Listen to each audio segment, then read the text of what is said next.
Hi, Carrie Ellis here. Since I have my Super Immunity Soups book out, I'm going to just do a short little clip here on how to cook soup.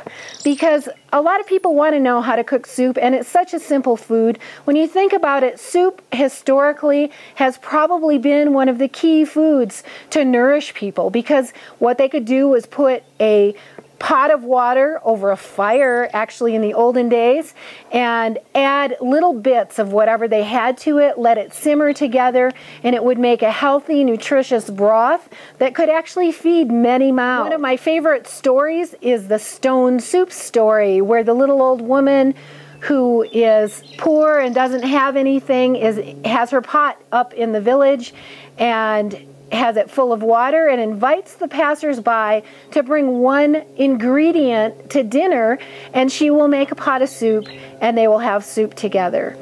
So soup is a beautiful, magical, wonderful experience, and it has a great ability to pull nutrients from certain foods and make them a little more available, particularly if we have a weak digestive system. If it's winter time, soup is a really wonderful food. We also make raw soup. In the line of making cooked soup, basically pretty much I start out with a pot of water. Sometimes I may sauté onions and garlic first in a little bit of olive oil, or just put them directly in the pot of water to help retain the flavors into the water.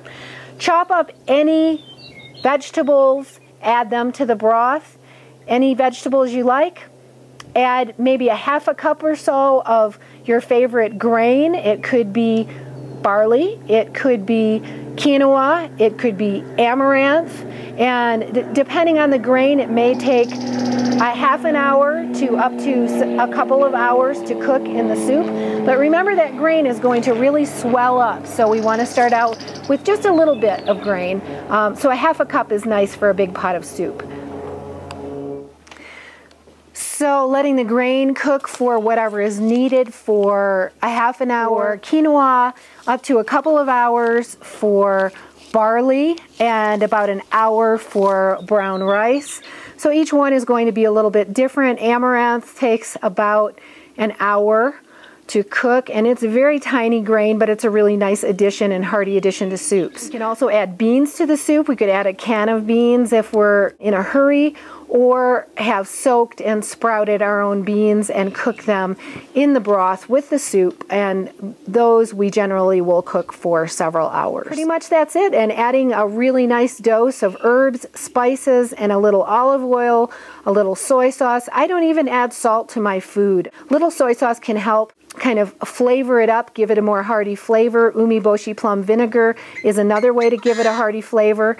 And that is pretty much how to make soup. Let it simmer on the stove. Fill your home up with a really wonderful smell. And when everybody gets home, they won't be able to resist a nice big bowl of soup, and have it with some kind of fresh baked bread or natural crackers. And yum, yum.